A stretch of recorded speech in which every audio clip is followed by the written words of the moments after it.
Let's start with the big question. Why are we making this change? Act 73 begins by acknowledging something we've all seen. Our education system isn't equitable.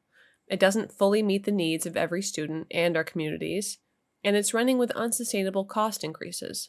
Some districts can offer extra classes, tech programs, and extracurricular activities, while others can barely afford the basics, like adequate staffing and core classes. Meanwhile, the costs keep rising for schools and taxpayers alike.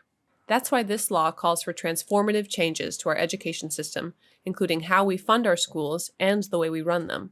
Again, these changes are being made so that every Vermont kid has equal opportunity, no matter their zip code. So, who's leading this work? The law requires the Commission on the Future of Public Education to guide the conversation. The commission includes the Secretary of Education, the Chair of the State Board of Education, the Tax Commissioner, Vermont education experts, and 2 legislative members. Their job? Lead statewide conversations with Vermonters in communities across the state about what our public education system should look like. Recommend ideas around ensuring that every Vermont student has equal access to a great education and how we run our schools.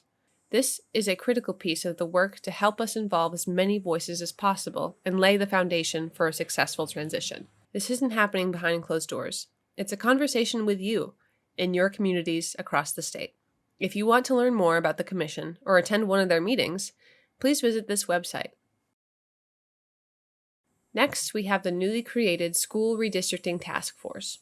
Right now, Vermont has 119 school districts, many with shrinking enrollment.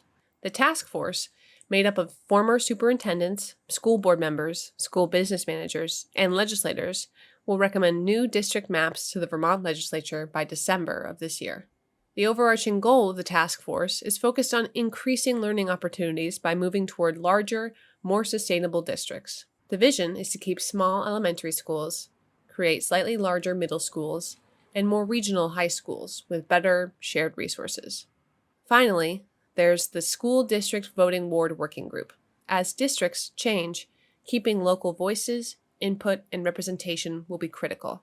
That's why the Ward Working Group was created, with members like the Secretary of State, Vermonters representing town clerks, and school board members.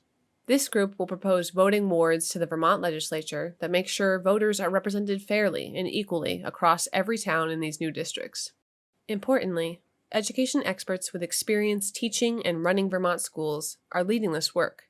Vermont education experts testified while the bill was being created, and experts will continue to guide every step of this transition. These are leaders in education policy, school finance, governance, and community engagement, working alongside Vermonters like you and me to make sure that these changes are thoughtful and effective. But expert input isn't enough, and this work won't be successful without your voice. This is a statewide conversation, and they need your feedback to shape the future of Vermont education. There are a few different ways to get involved.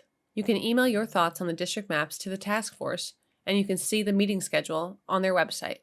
You can share your thoughts on the future of public education in Vermont to the Agency of Education, and follow along with the work of the Commission on the Future of Public Education on their website. This is the foundation for the work of Act 73. Start with the facts, lead with expert guidance, and keep our students at the center. Because when every student has a fair shot, our entire state grows stronger. To learn more, visit www.speaker.vermont.gov.